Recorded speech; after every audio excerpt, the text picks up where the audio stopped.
Hey everyone, this is Erica and I'm from Confessions of a Homeschooler, and today I'm back with another Tip Tuesday. Today we're going to be talking about long-term storage and curriculum storage. So at the last Tip Tuesday I talked to you about this little thing, which is where I keep my kids' daily work and anything finished and that kind of thing. So they each have their own little compartment, but how I store my teacher's manuals and their work is just a little bit different. So I'm going to cover that today, and I'm going to take you back here to the shelves behind me and just show you how we do that.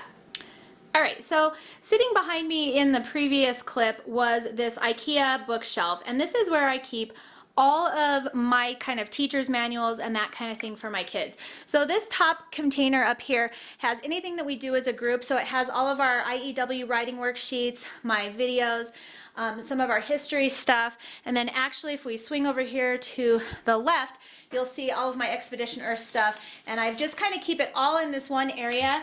And that just makes it easier for me to know where our group stuff is. It's easier for me to grab things. I've got all of our animals here ready to go, and this is just sitting just to the right, or to the left, I'm sorry, of my teacher's desk, which you'll see in just a minute. So I basically keep the group stuff on top, and then I keep it by age or grade. So this is Strawberry Shortcake's teacher's manuals, and actually her and Turbo's are combined, so that's my 7th grader and my 6th grader. So as you can see, I have their BJU English teacher's manuals, I've got their test answer keys, I have our math answer keys, and anything else that would be teacher related in here for them. And they share a shelf just because they don't have too much stuff. And then this next one down is Tinkerbell's, and these are all of her readers, which we're actually not really reading too many of these right now. She's doing my classic literature units. Again, her teacher's manual for English and my math manual, and then she has a clipboard in here. And then on the very bottom down here is Miss Ladybug. Sorry, I forgot her name because she was the teeny top for a long time. But these are her math UC blocks, and then I've got any teacher's manuals that I need for her and that kind of thing in here. Most of her stuff is actually in her drawers, but if I need to get into any of that stuff, it's there. So it's really easy to grab, and like I said, it's actually just right here to the right of my teacher's desk.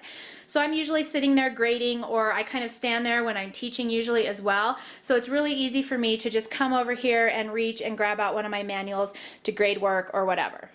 And then so you can see where we store the rest of it. I keep their student workbooks in their work drawers, and so these are just the IKEA work drawers. You probably have all seen them before if you followed me at all. But in their top drawer, they just kind of keep their assignment list, their Bible, and then their organizer with all their supplies in it. The next drawer down is usually their math drawer, and they just have any kind of supplies that they might need for math, their books, their video, their worksheets, and I just pull out their worksheets each day, or each week. I pull them out and stack them there. And then as you go down, they've got English, and that's her writing binder. She's got her vocabulary, and her spelling. This is the spelling you see that she's using this year. And then her last drawer is reading and geography. Alright, so as you can see, I kind of have stuff separated out a little bit. We keep our student workbooks in their drawers, and I just pull out their worksheets, and I'm kind of lazy these days, so I will usually pull out all the worksheets for 1 week's worth, and they just pull the one off of the top, but I keep their workbooks in their drawers. And then right here behind me is where you saw that I kept all of my teacher's manuals, which is right next to my desk, which makes it really easy access. And then for any curriculum that I don't want to get rid of because I might need to use it for another sibling further down the road, I actually keep in our basement, and I keep them in bankers boxes, and they're actually labeled by subject because that's just how it kind of worked out for me. You could do it by grade level. That would also be a great way to organize and see what you have for each grade. And I just keep it in a box, so mine says math, and then it has all the grades of math that I'm not currently using but I will use in the future, and that's all I keep. I try and kind of get rid of anything else that I know we're not going to be using. I'll either sell it or donate it, give it to a friend, whatever works best. But that's just kind of how I keep things organized and how I kind of keep the clutter out of here. So at the end of the year, I'll go through all of this stuff. If I know for sure we're not going to use something again, which is probably not the case this year, but I will go ahead and just get rid of it. I won't even store it in my basement. If I'm not sure, I'll store it down there, or I also have a box down there that says to sell.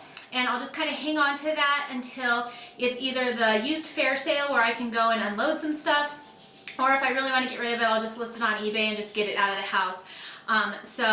Or Homeschool Classified is another great place to sell your stuff. So anyways, that's how I organize all of my curriculum and all of my teacher's manuals, and I hope that was helpful to you guys. I'll link some of my other organizational videos below. You can also check the playlist on my YouTube channel, and I hope you enjoyed this Tip Tuesday, and I will see you next time.